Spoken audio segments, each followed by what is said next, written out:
A Boy Called Bat, Chapter 20, Problems. Earth to Bat, Mr. Grayson said. Bat looked up. He had been staring at his math work in front of him, but he hadn't been doing the problems. Usually Bat liked math problems because he was good at them and they made sense. Usually Bat asked for extra math problems when he was done with his regular math problems.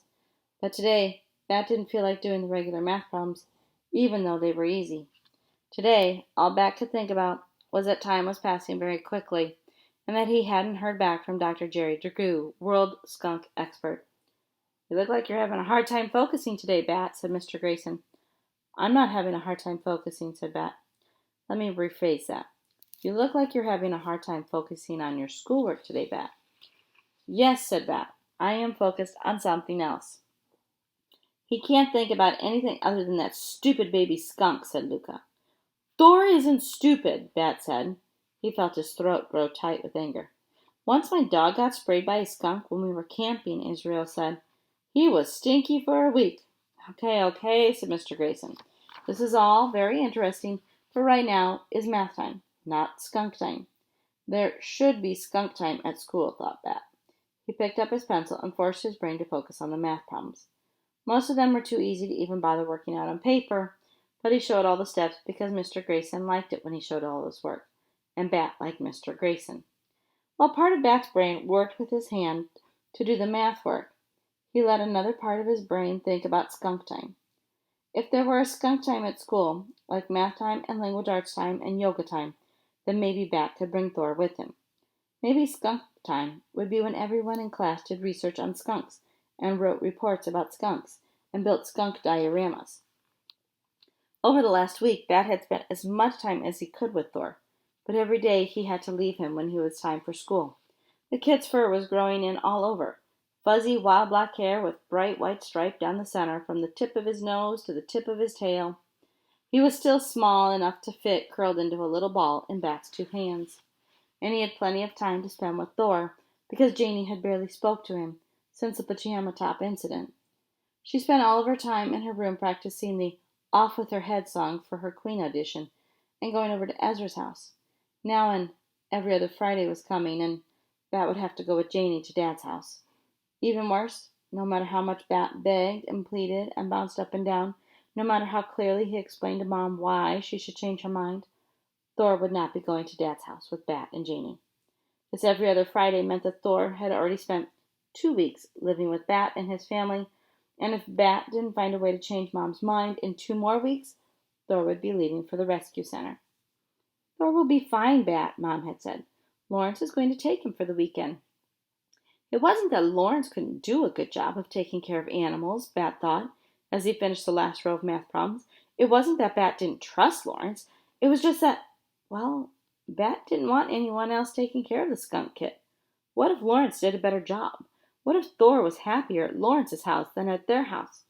And even if Lawrence was trustworthy, no one was perfect. What if Lawrence put the animal carrier on the top of his car while he locked the door, and then he forgot it was up there and he drove away?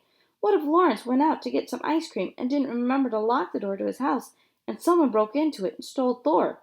Even if everything went just right, at the end of the weekend, they would be 2 days closer to Thor leaving them forever. Just thinking about that made Bat feel queasy, like he'd been jumping on a trampoline with a stomach full of pizza. "Bat," said Mr. Grayson, "do you need to take a little break?" Bat stopped tapping his heels under the table. He pulled the neck of his t-shirt, which he had been sucking on in the way he sometimes did when he felt nervous, out of his mouth. He sent his pencil down. "Yes, please," he said. In the back of the room, Baby Cake sat placidly, licking the light pink wheel of salt. Her ears flopped to the sides in relaxation. Bat wished he felt as calm as Baby Cakes looked. He climbed into her enclosure and sat cross-legged beside her, scratching behind her ears and thinking about the weekend.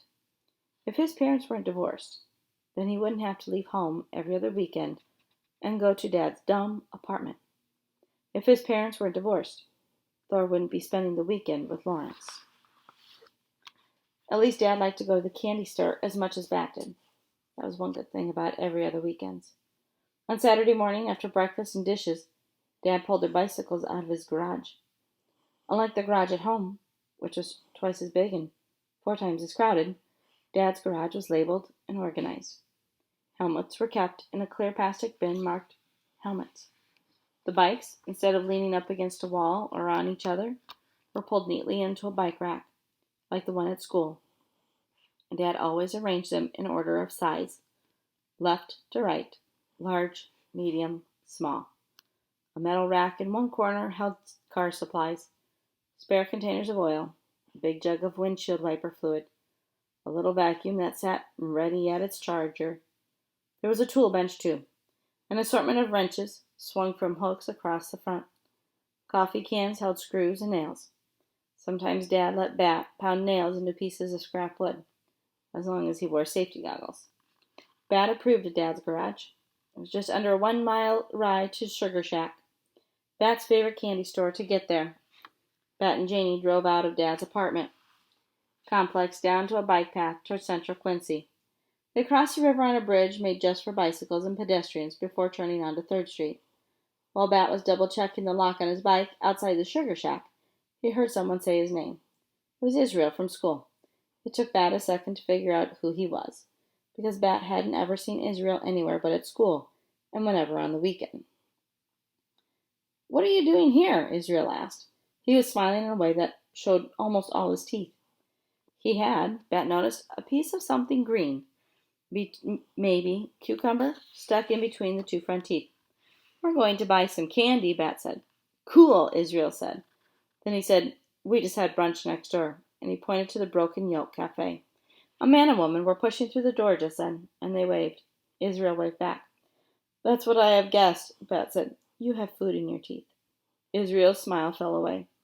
"Okay," said Bat. "See you Monday at school." "Hey," said Israel. "Wait." Bat waited. "I was wondering about the skunk. Do you still have him?" "Of course I do," said Bat. Then, "Well, not right now, because I had to spend the weekend with my dad." "Oh," said Israel. "I didn't know your parents were divorced." Bat didn't say anything to that, because it wasn't a question. Still, Israel stood there on the sidewalk, like he was waiting for Bat to say something. The grown-ups who had waved at Israel walked over and stood beside him, and now it felt like all 3 of them were waiting for Bat to say something or to do something. "Well, goodbye," Bat said, and he walked away. "Hey, Sport, is that a friend from school?" Bat's face looked just about as excited as it looked when he was watching baseball. "Bat doesn't have friends," Janie said, but not in her mean voice, as a matter-of-fact voice. "I'm sure that's not true," Dad said. "It's not true," Bat answered. "Lawrence is my friend, and Mr. Grayson." "Oh, Bat, those grown-ups don't count," Janie said. Then she pulled open the door to the candy store and held it for Bat to pass inside. The Sugar Shack was an exceptional candy store. It had bins full of M&Ms separated in the colors, so if you wanted exactly 11 greens and 11 blues, but no yellows, reds, or oranges, as Bat did, you could get exactly that. Along the back wall were all the gummies. Gummy bears, gummy worms, gummy sharks, gummy hippos, gummy rhinos, gummy jellyfish, gummy dinosaurs, gummy frogs, gummy sea stars, gummy zebras, gummy camels, gummy parrots, gummy crabs. Bat didn't like the gummy candy, but he always got one gummy sea star anyway. He liked the way they felt in his hand. Big barrels full of hard candies formed the aisles, jawbreakers and gumballs and candy necklaces and rock candy and ring pops. Just inside the door was a case of jelly beans arranged in a rainbow of colors. Near the counter stood a candy bar display with all the ordinary stuff, but harder to find candy bars too, like Violet Crumble bars and Zagnut bars. "You sure inherited my sweet tooth," Dad said, loading up his own plastic bag with jelly beans. "Actually," Bat said, "teeth have nothing to do with it. People taste with their tongues and their noses." "Do you stick that gummy bear up your nose to taste it?" Janie asked. Her bag was full of a mishmash of candies that didn't make any sense to Bat. "It's a gummy sea star, and no, the way something smells is part of how you taste it." "Well, I guess that's why people don't eat skunk meat," Janie said. "Pee-you!" She wrinkled up her nose and stuck out her tongue. "Thor doesn't stink," Bat said. "He doesn't even spray yet." "But he will," Janie said. "I hope not until after we give him to the rescue." "Maybe we'll keep him," Bat whispered. "Sport, your mom can't adopt every stray animal that comes into her clinic," Dad said. "She'd have a zoo if she did." "We won't adopt all of them," Bat said. "Just this one." "Mom said we're only going to keep him for a couple more weeks," Janie told Dad. "But Bat is getting too attached."